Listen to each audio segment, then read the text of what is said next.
Good morning, my beautiful people. Welcome back to Roost Backyard Chickens. So we're gonna start off today. Pretty simple, everyday steps of take care of chickens. It's in the morning time, so I'll be filling up my feed troughs. I gotta fill up one water trough for my naked necks. I still have 4 naked necks. They're still going strong. They're in their first week of transition phase. I'll show you guys here in a sec. But hey, let's go fill up these feed troughs and get them some food.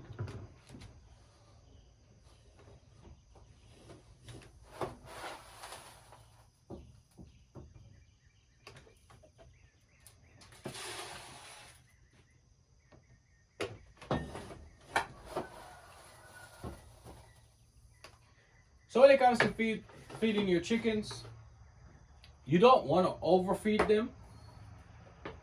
I mean, you can if it's up to you, but I don't really choose to overfeed my birds. You can always research online to get like the right proportion per bird. Which in that's standardized, so it's kind of like your preference. I don't overfeed my birds, so this has always worked for me.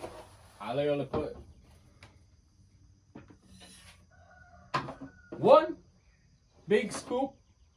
It comes up to like halfway of the container. If I feel like I need to add more, sometimes I add more. Since I got my naked necks, this is gonna be their tray.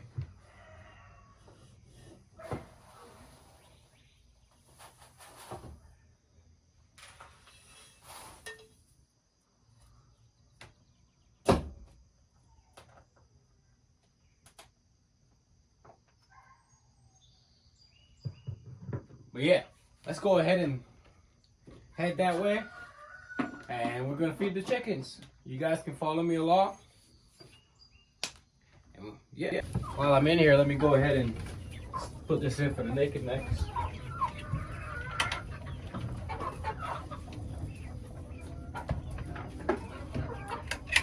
Got them their feed trough.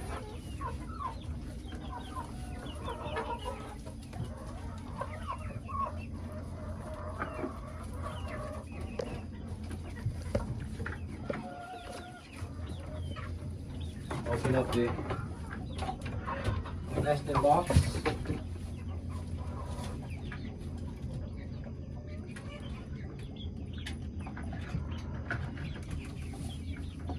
Switch to the other side. I'll put up these nesting boxes.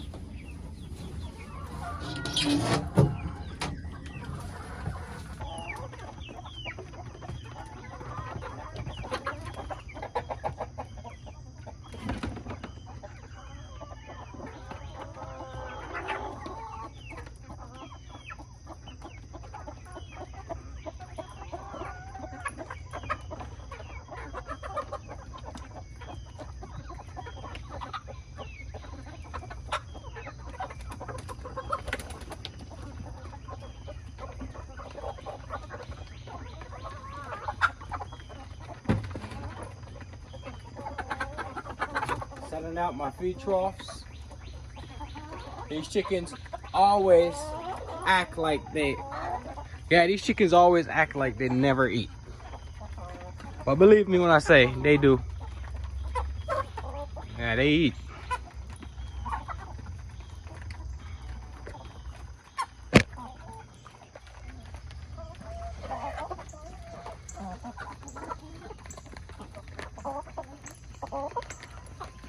So yeah, I don't name my rooster because I don't name something that I eat. But I'm gonna let you guys drop a name in the comment what you think I should name the rooster. I'm gonna leave that up to you guys. Drop your names, your suggested names in the comment what I should name that rooster.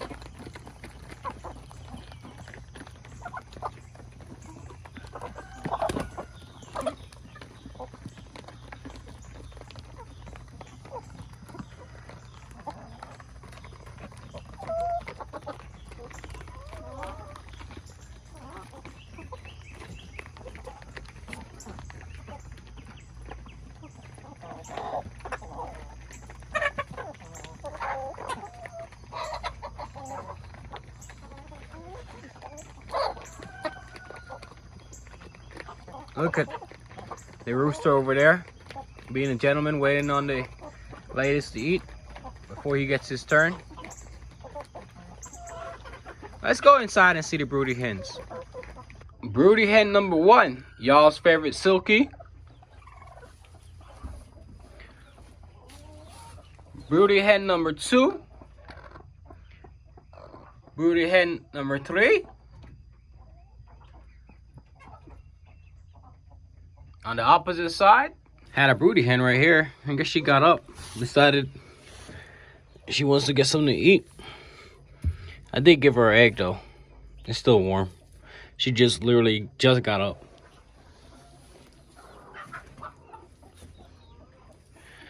Let's check out broody hen number 5.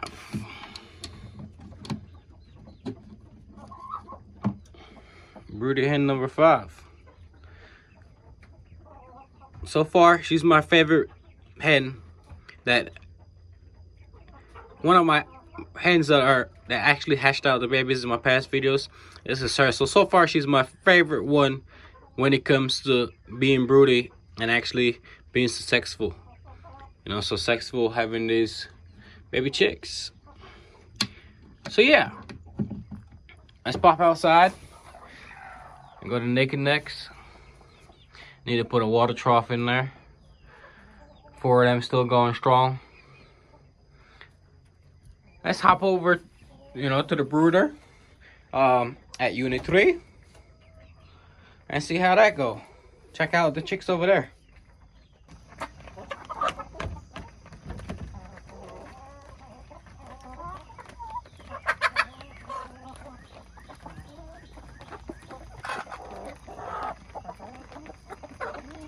Look, they're all crowded around this feed trough. There's that feed trough. And then they're crowded around that feed trough. Just like how chickens probably have their favorite nesting boxes. I think they have their favorite place that they eat. And of course, there's a pecking order. So it's potentially where the highest pecking order lies or something like that. Yeah, they have a hierarchy in their pecking order. That comes to who gets first dibs on the roosters. Of course, the rooster always have their favorite hens. But it comes to who have first dibs on the roosters, who eats first, who picks the nesting boxes, all that stuff. So if they fall lower in the pecking order, they probably not have the best nesting boxes, or probably just have to wait their turn to lay. And that's why, if you notice, when it comes to eggs, you might collect eggs throughout the day. But yeah, let's go check out these baby chicks. Yeah, we're over here at Unit 3.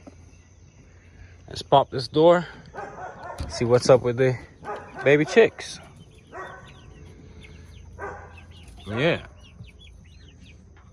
All my baby chicks are in here. They're still going strong. They're starting to pick up on size. They are 4 weeks and a half right now, age-wise. I'm gonna either keep them in here or put them in my brooder till I feel comfortable enough to let them out, just because I want them to have a nice size before they, start doing like stuff with the general population, or my bigger flock. Before I integrate them into my existing flock, I want them to have a nice chance when it comes to life. I don't want them to be too small where they get trampled and crushed and Yeah, I want them to have the best chance in life. So if I have to keep them in here long, I'm gonna keep them in here long. As you can tell, there are, you know, starting to learn how to roost. So yeah, a heat lamp at this point is not really needed. I don't keep it on no longer during the daytime anymore. Yeah. As you can tell, a lot of them move away from the heat lamp.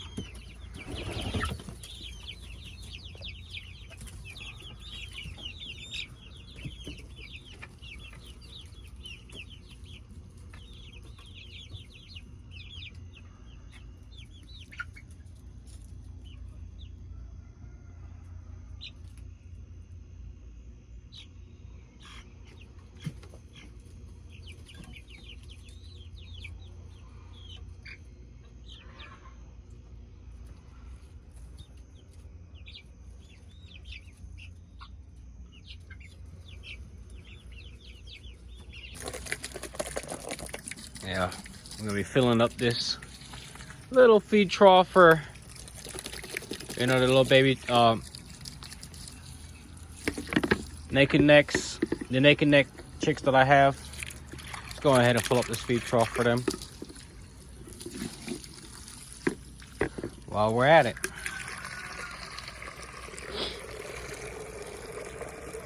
All my other chickens, they have water. I wanted to fill this up, give them some clean, fresh water.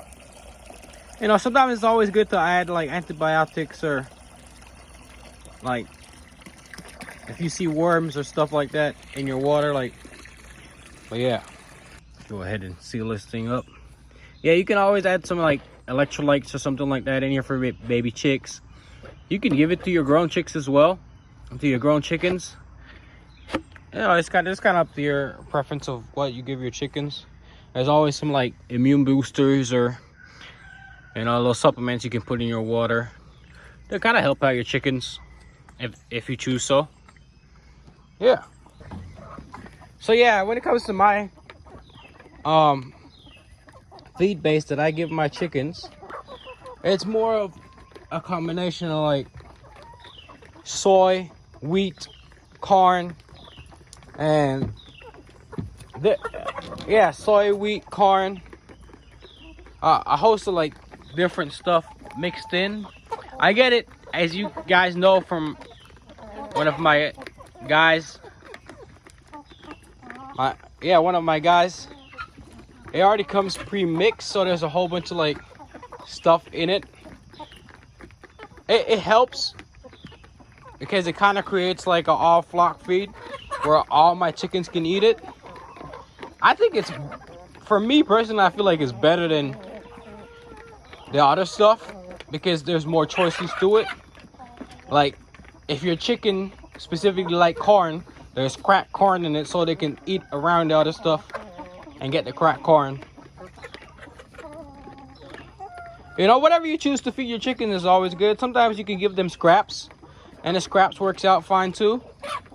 But if you give them scraps, you don't want to give them just scraps because they're going to need nutrients and vitamins from other stuff.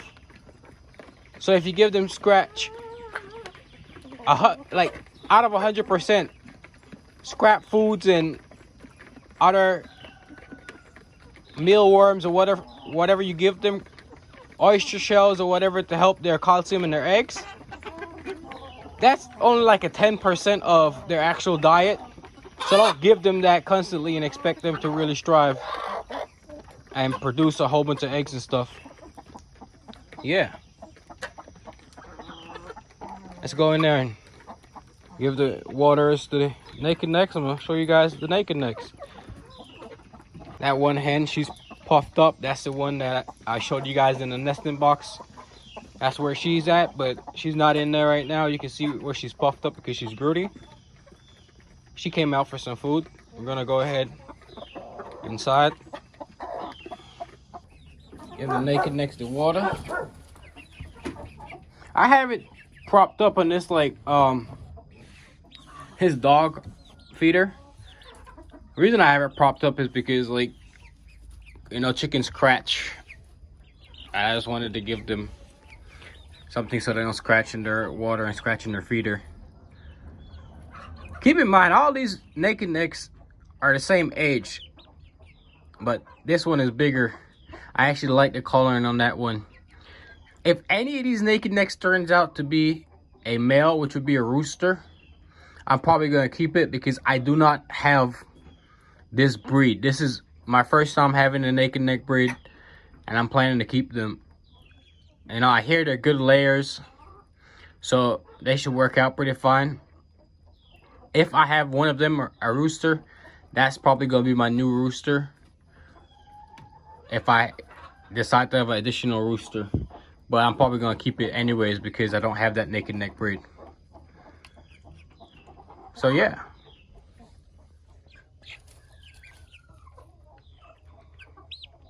Those are naked necks. The reason why they're called naked necks is you can see they don't have feathers on their necks. That's the breed's name. Remember the one with the puffy feathers? She came back and she's gonna go and sit on that single egg that I gave her to hatch out. Look how she adjusts the egg and pulls it close to her. Right positioning, adjustments, where she sits on the egg where it is properly incubated. It takes 21 days for an egg to fully hatch. When these eggs hatch with these moms, I'm thinking of putting all the moms in here for maybe 3 weeks or maybe longer. Depends on how comfortable I am with letting them out, because they're going to protect the baby chicks anyways and help with the integration process. I'm planning to put them in this brooder in here for a little bit, you know, to give the chicks more chance to develop. So yeah, once again, this is Roost Backyard Chickens. Thank you guys for the support. Hope you guys drop a like, leave a comment. Like I said, comment on the name of that rooster, or even just a simple comment to say hey and tell me what you like about the channel. But I'm gonna try something new where I'm gonna let you guys pick a name for that rooster, so drop it in the comments. Hey, if you can't come up with a name, or you choose not to give a name, drop a like, suggest it to your friends, have them subscribe. And if you're not subscribed already, this is Roost Backyard Chickens. Go ahead and subscribe and hit that bell, and you'll see content relating to chickens, and in particular, backyard chicken keeping. This is Roost Backyard Chickens, and thank you guys for tuning in.